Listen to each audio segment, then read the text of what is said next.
guys, it's Miss Voss. And Miss Benson. And we're here today to talk about... perfect squares. Yes. Miss Benson, what is it that you know about perfect squares? Well, I know that a perfect square happens when you multiply one number by itself.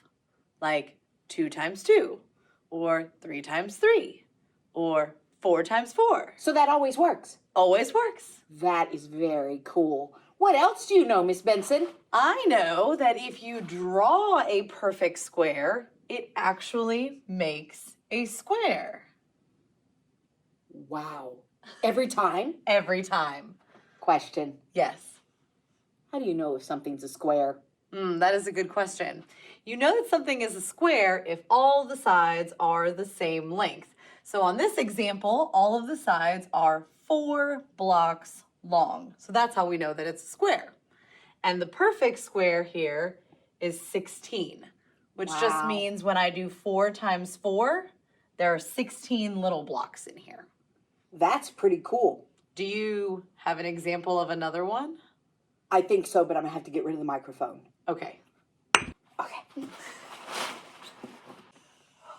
Oh, look at that. Oh, another perfect square. Yes, and I'm looking at it, and the sides are 2 by 2. 2 times 2 is 4. So 4 is a perfect square, and there's 4 boxes there. Exactly. That is pretty cool. Impressive. So we're going to show you how to put one of these in the calculator, and then y'all are going to get a chance to practice. And while Miss Benson pulls up the calculator, Desmos, which is your friend, by the way, we are going to show you several different ways to do it, because there's 3 different ways to put this in the calculator, and we want to make sure, actually there's 4, but we'll see. We want you to be comfortable with every one. So if this is your problem, right, Miss Voss is going to show you the different ways you can put it in. So the first way would just be the regular old 4 times 4, which gives you 16, which is a perfect square. The second way to do it would be to put in the 4 and then use the square here, a to the second power, which is also 16. Then we have a third way, which involves your keyboard. So if you are using your keyboard, and we suggest that you learn to type everything because it goes much more quickly, you would put in 4, all right? Is that, oh, here's my cursor. 4, go ahead, Miss Benson.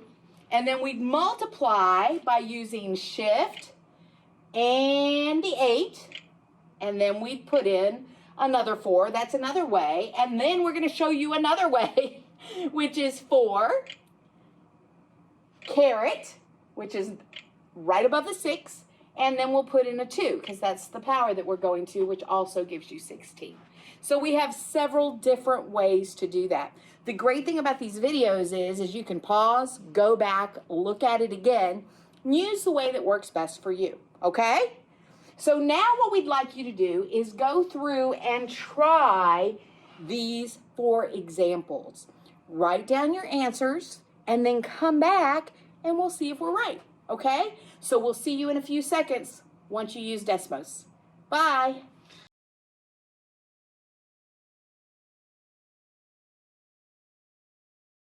Hello, we're back. Did you try your problems? I hope so. I even had time to change my hair, just saying. All right, so make sure you got these.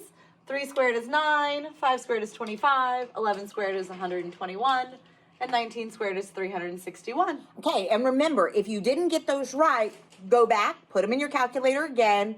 If you need help, reach out to your teacher. Don't ever just say, I'll get the next one. You gotta have every step for math. It's like building a building, okay? You can do this.